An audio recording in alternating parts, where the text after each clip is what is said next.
So this report conducted with 810 drivers, right? When you get the data from 810 drivers, you would say that's pretty damn accurate. However, Uber and Lyft completely dismiss the report and say it's completely inaccurate.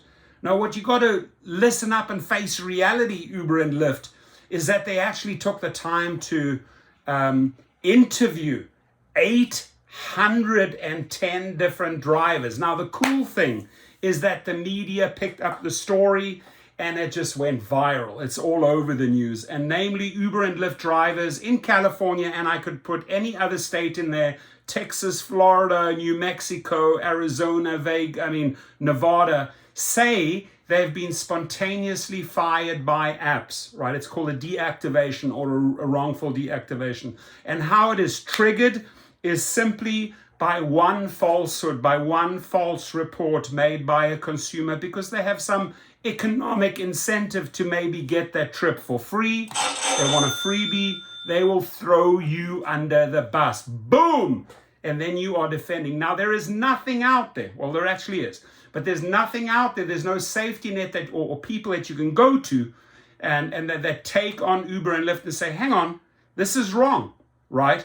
And if you go and try to appeal it through their website, they will keep you in the hamster wheel for weeks, for months, no resolution, only get back to you and say, you know what, we made our decision, and you, 99% of the time, you remain deactivated. So at GigRocket, right, at GigRocket, we have a team in place that fights these wrongful deactivations. At Activation Hero, another company that I've teamed up with, we fight food delivery deactivation. So I'll show you and introduce them to you as well, right? This is Activation Hero. Let me just show you, right? Have you ever seen that superhero flying around with his Activation Hero, sort of like a Marvel costume?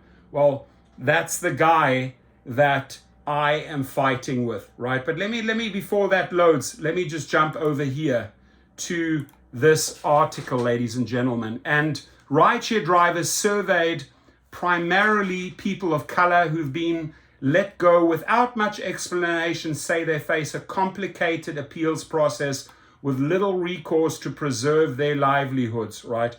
And the report is powerful.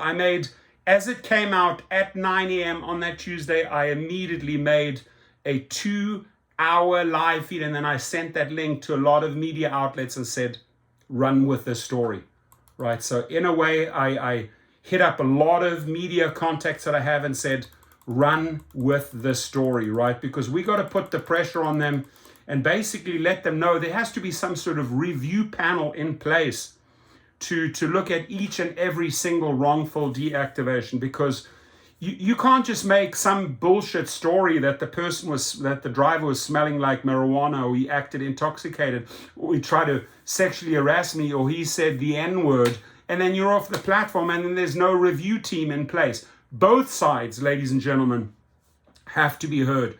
And yes, they are legitimate complaints by riders that should lead to deactivations, but I can tell you that 98% of these are just false claims that throw the driver under the bus. For some Uber and Lyft drivers in California, a new fear has taken hold. One day they worry they'll get into a car to start a shift and the app will let them know they've been fired. I get text messages and emails at 2-3 a.m. in the morning. I can't get on. It says I'm deactivated, and they are afraid. Why? Because at that moment they cannot make money, right? And that's where we at GigRocket or at Activation Hero kick in. We'll gladly help you, and we will fight that. We have a 3-step system in place with great results. So according to a new report, there's a reason behind that fear. Data released this week by the Asian Law Caucus and Rideshare Drivers United, a drivers union, said that 2/3 of Uber and Lyft drivers in California had experienced deactivation by the app. And among those surveyed, the deactivation disproportionately affected people of color.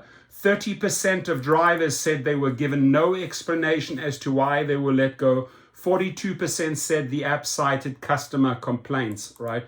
This reality is that now app-based drivers can be fired, not even by a human being, just by an app, said Asian Law Caucus attorney Winnie Cow. And thank you to you, Winnie. You did a phenomenal job. It was one of the best reports I've read out there, who worked on the report, that you can wake up one day and try to turn on the app and go to work and you're just blocked. Hearing the stories from drivers about that was really troubling and really disturbing. And he's right. In a statement to NBC News, an Uber spokesman refuted that, saying its deactivation process was run by human representatives. BS, I can attest to that. And by the way, any class action attorney, hit me up. I have fought over 1,800 cases with my team. I have a wealth of names. I have a wealth of information, and that surely would make one of the most juiciest class actions out there. Saying its deactivation process was run by human representatives who conduct a thorough evaluation before making a decision. I'm involved in the process of going back and forth with their attorneys.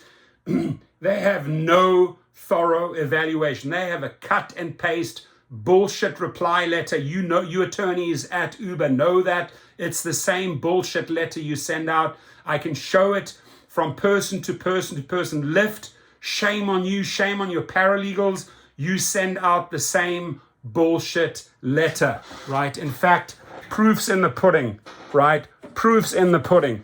All of these letters, ladies and gentlemen, just letters that arrived in yesterday's mail from Lyft. I separate them out. Just from Lyft, right?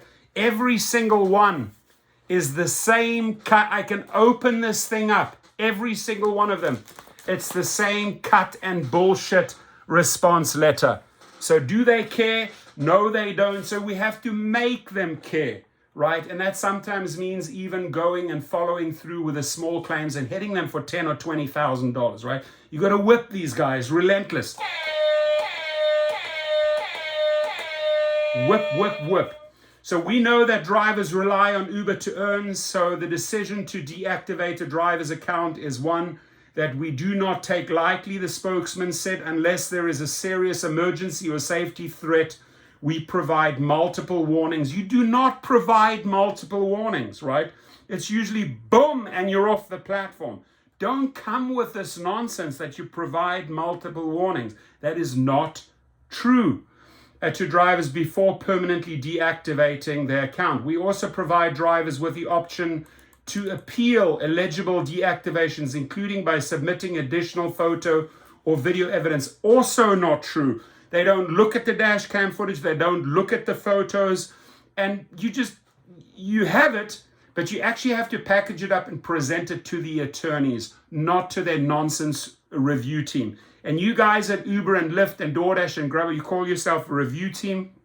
You're a couple of skivvies over there working on an hourly, and you couldn't care a continental FUCK if that driver is thrown under the bus by a wrongful deactivation by a rider or passenger. You just don't care. You do not care, right? I've had countless drivers trying to submit dash cam footage, evidence. Don't care. Cut and paste, same response. Bot reply. A representative for Lyft said the report was inaccurate. What part of that report is inaccurate, Lyft? Right? And it's strange that they're too afraid to say their name, right? Because I like calling out these representatives and spokesmen if they have the balls to use their name, right? So it's inaccurate. What part of that was inaccurate? You interviewed 810 people and you got some really truthful, juicy data that you don't like. Oh, it's inaccurate, right? So we strongly condemn discrimination, which is BS. You engage in it in a big way of any kind and are committed to preventing it on our platform, the representative said. This report is flawed. It says it's flawed to its core. No, it's not. The sad thing is it's true to its core, with a predetermined conclusion not grounded in facts, with a predetermined conclusion grounded in a ton of facts, as discussed in that 2-hour report that I went over. You just do not like to hear the truth, Uber and Lyft. So Lyft takes safety reports from riders and drivers seriously, really? And reviews and investigates them to determine the appropriate course of action. This report does not reflect the actual experiences of the majority of drivers. And I would say this report does reflect the actual experience of the majority of drivers, because I can add another 1,800 cases to the 800 people. And I read through all the messages. I look at the evidence, right? And it completely matches what the Asian Law Caucus has put out after reviewing 800 drivers. So you would get another 1,800 pieces of information and statements from me, and that would back that up. So you tell me here now where that does not reflect the actual experience. It does. It does. And they just don't love hearing the truth, right? So more than 800 drivers across California filled out the survey, most of them immigrants and people of color. And many of the people, most of the people that we represent are immigrants and people of color, right? Latinos, Arab people, you name it, right? So don't try and muddy the waters with your bullshit counterspin, Uber and Lyft, because the report is accurate and it's true, right? And I want those wives of Dara Khosrowshahi, Logan Green, and John Zimmer, why don't you go and read this report and see who your husbands are really about, or your boyfriends or your lovers, right? The common thread connecting many of these stories, the report's author said, was that the drivers themselves feared facing disciplinary action from customer complaints. 50% of surveyed drivers who reported experiencing racism to their Rideshare app said the customers who were racist also filed complaints about them.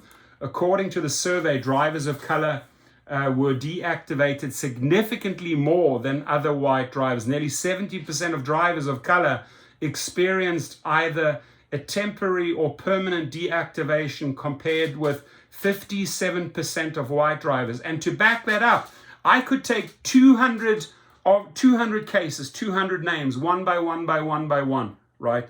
And yes, there are a couple of white and African American, but the majority are Latino and people of color. So I back you up on this, and please feel free, if you're an attorney, to collaborate with me, right? Those 1,800 names and 1,800 cases have significant value to law firms, because they should go out there and throw a class action blanket lawsuit and collect for those 1,800 people. So customer input can have such an impact on whether the drivers can continue to use these apps or keep working and have their pay or benefits, Kao said. There's so many discriminatory and biased interactions that are happening, and that they are completely unchecked. Rideshare apps using these complaints to determine whether drivers can do their jobs can be problematic, Kao said. The stories she heard exemplified how necessary elementary safeguards were in any workplace, including a rideshare car, she said.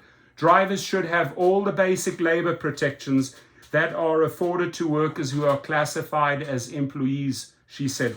And what is holding them up offering those protections, right? What is holding Uber and Lyft and DoorDash up creating a review panel and looking at the rider side and looking at the driver side and then looking at the evidence, right?